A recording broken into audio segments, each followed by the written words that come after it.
Hello everyone, this is शगुन। तो हमारा forest topic चल रहा था जिसमें कि हम tropical evergreen forest, tropical deciduous forest already complete कर चुके थे और आज हमको पढ़ना है टेम्परेट एवरग्रीन फॉरेस्ट और टेम्परेट डेसिडियस फॉरेस्ट। क्या होते हैं ये टेम्परेट एवरग्रीन फॉरेस्ट और टेम्परेट डेसिडियस फॉरेस्ट? पहली बात तुमको क्लियर होनी चाहिए कि ट्रॉपिकल क्यों यूज़ हुआ है और टेम्परेट क्यों यूज़ हुआ है। मैंने कई बार बताया है, अगर जिनको ना पता हो तो प्रीवियस वीडियो को देखो, उसका लिंक हम डिस्क्रिप्शन में शेयर कर देंगे, उसको प्लीज़ ज़रूर देख लेना, तुम्हें क्लियर हो जाएगा कि क्यों यहाँ पे टेम्परेट यूज़ हो रहा है, क्यों यहाँ पे ट्रॉपिकल यूज़ हो रहा है। ठीक है, चलो अब टेम्परेट, अब क्योंकि हम आज टेम्परेट बता रहे हैं तो हम ये बता दे रहे हैं कि टेम्परेट जोन क्या होता है।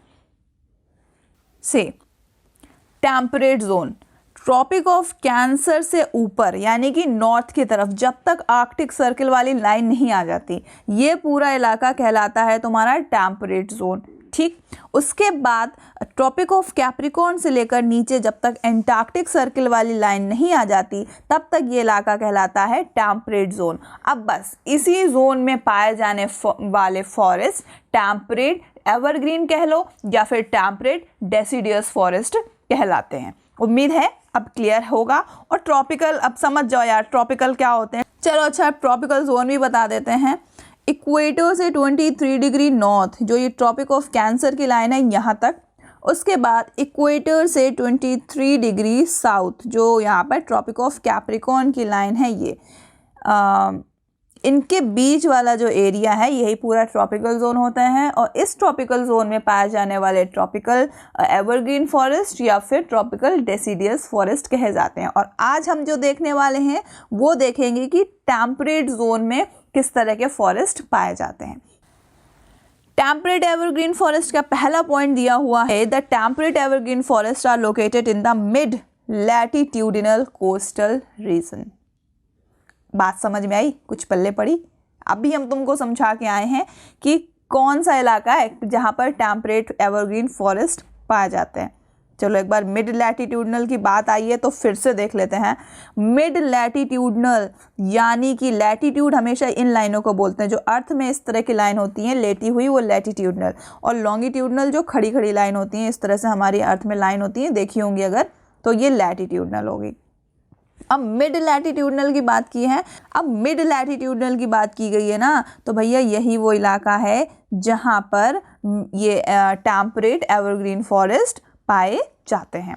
ठीक, दे आर कॉमनली, देखो मिड लैटिट्यूडनल कोस्टल रीजन की बात की गई है, कहने का मतलब ये है। अब देखो अगर हम मिड लैटिट्यूडनल इसमें देखें तो हमारी जो इंडिया है वहाँ से ट्रॉपिक ऑफ कैंसर निकलती है ना, मतलब कुछ ऐसे ही यहीं से निकलती है, और उसके ऊपर का जो पार्ट है ना यही तो है हमारा टेम्परेट जोन। तो यहाँ पर बोला है जो कोस्टल एरियाज होते हैं, मतलब जहाँ ऐसे जगह जहाँ पे समुद्र हो आसपास, कोस्ट लाइन हो। अब ये मान लिया ये यहाँ पर वाइड वाइड वाटर है, तो ये जितने भी एरियाज़ हैं ना, ये जितने भी एरियाज़ हैं, ये जितने भी एरियाज़ हैं, ये सब क्या है? कोस्टल एरियाज़ हैं। और ये मिड लैटिट्यूड का मतलब जो हमारी अर्थ में लेटी हुई लाइन होती है ऐसी ऐसी, तो ये लैटिट्यूडनल लाइंस होती हैं, और जो खड़ी खड़ी लाइंस होती हैं वो लॉन्गिट्यूडनल लाइन होती हैं। और तो यहाँ पर बोला क्या गया है? मिड लैटिट्यूडनल कोस्टल एरियाज़, यानी कि इस जगह पर जो कोस्टल एरियाज़ हैं यानी कि समुद्र से लगे हुए इलाके, लैंड एरियाज, वहाँ पर इस तरह के कौन से टेम्परेट एवरग्रीन फॉरेस्ट पाए जाते हैं। ठीक, सेकेंड पॉइंट लिखा है, they are commonly found along the eastern margin of the continent. Example, अब देख लो क्लियरली यहाँ पर दिया हुआ है eastern margin of the continent. अभी देखो हमने तुम्हें बता दिया, अभी हम बता कर आए हैं ईस्टर्न मार्जिन मतलब, अब देखो फिर से ईस्ट वेस्ट तुम्हें क्लियर होना चाहिए। ईस्टर्न मार्जिन तुम्हें समझना है, मान लिया तुम्हें नॉर्थ अमेरिका का ईस्टर्न मार्जिन समझना है, तो ये नॉर्थ अमेरिका है। अब यहाँ पर तुम प्लस बना लो, ईस्टर्न मार्जिन की बात की गई है ना, तो ईस्ट तो हमारा ये है, यही तो ईस्ट होगा हमारा राइट हैंड साइड, तो ईस्टर्न मार्जिन यानी कि ये वाला इलाका। अब उम्मीद करते हैं कि तुम्हें ईस्टर्न मार्जिन क्लियर हुआ होगा। और ईस्ट वेस्ट नॉर्थ साउथ तो हम कई बार ही बता चुके हैं। अगर हम नॉर्थ इंडिया के वेस्टर्न मार्जिन की बात करें तो नॉर्थ इंडिया कह रहे हैं नॉर्थ अमेरिका, तो वेस्टर्न मार्जिन ये हो गई, और नॉर्थ ऊपर हो गया और साउथ नीचे हो गया। हमारे राइट में ईस्ट, हमारा right hand east, left hand west, हमारा सर नॉर्थ और फुट यानी कि पैर की तरफ साउथ। ठीक, अब यहाँ पर ये लाइन क्लियर है। ईस्टर्न मार्जिन में जो भी कॉन्टिनेंट लाई करते हैं वहाँ पे टेम्परेट एवरग्रीन फॉरेस्ट देखने को मिलता है। कौन कौन से वो इलाके हैं?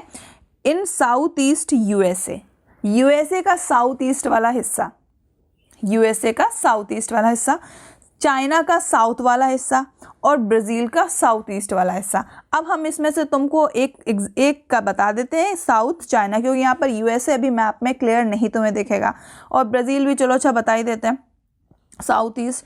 अब चाइना का साउथ में बोला गया है, तो साउथ चाइना की बात की गई है ना, हमें पता है इंडिया तो सबको यहाँ पर दिख ही रहा होगा ना, इंडिया तो क्लियर दिख ही रहा है ना, और इंडिया के ऊपर यहाँ पर कहीं चाइना है, कहीं चाइना मतलब एग्जैक्ट नहीं दिख रहा है ना, यहाँ पर आइडिया लगा सकते हो ना। अब साउथ चाइना की बात की गई तो साउथ चाइना किधर होगा? डायरेक्शन अगर नहीं समझ में आ रही तो क्या करते हैं, मैंने क्या बताया था, प्लस का निशान बनाओ, बना लिया, और साउथ हमने बताया था तुम्हारे पैर की तरफ यानी कि नीचे की तरफ साउथ होता है, तो बस यहीं पर चाइना के साउथ डायरेक्शन में टेम्परेट एवरग्रीन फॉरेस्ट देखने को मिलता है।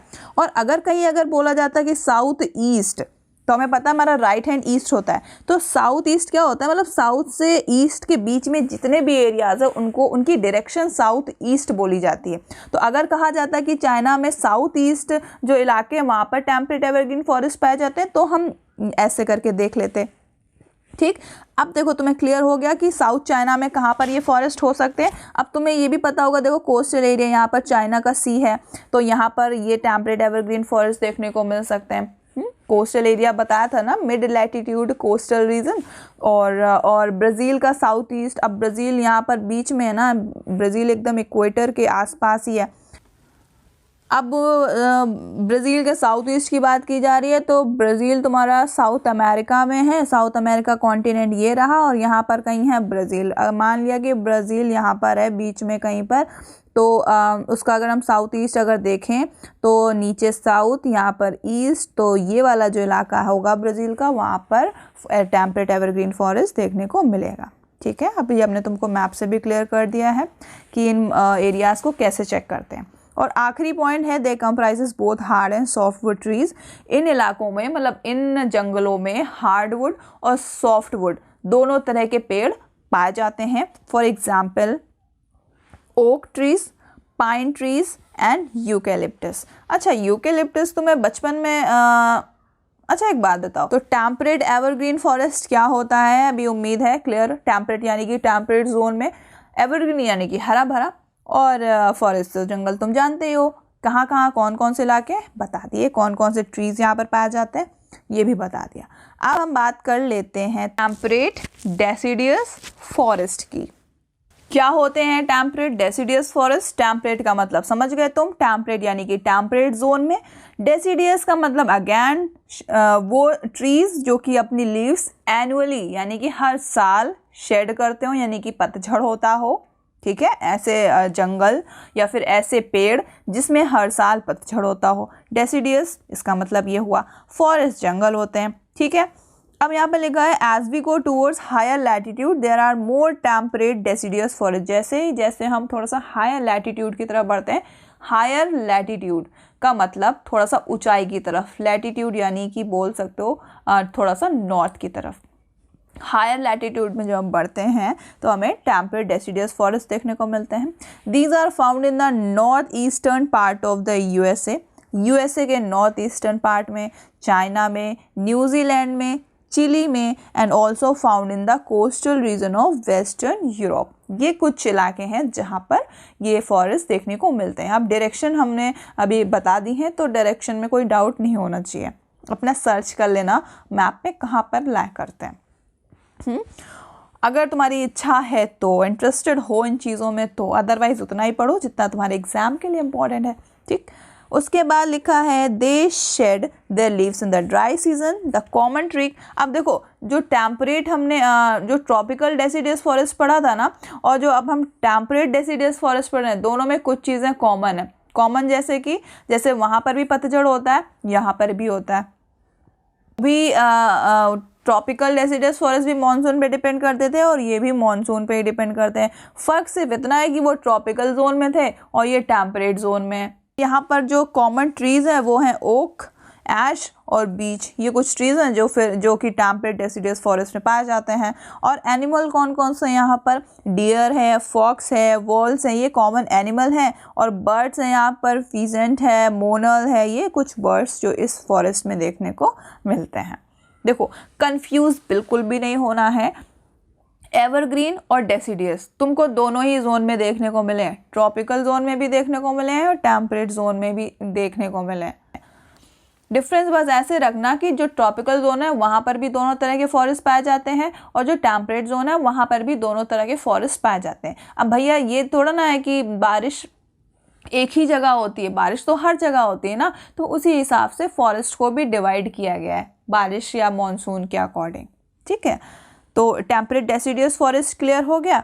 और फिर हमारे दोनों जोन तो कंप्लीट हो गए। अब दो फॉरेस्ट और बचे हैं, मेडिटेरियन फॉरेस्ट और कॉनिफेरस फॉरेस्ट। इनको हम नेक्स्ट क्लास में देख लेंगे। ठीक है, तब तक के लिए पढ़ाई करो। और अगर आज का नहीं समझ में आया है तो तुम्हें ट्रॉपिकल से स्टार्टिंग से देखना पड़ेगा, जहाँ से मैंने ट्रॉपिकल फॉरेस्ट वगैरह पढ़ाना शुरू किए, तो वो देख लेना, फिर क्लियर हो जाएगा, डेफिनेटली क्लियर हो जाएगा।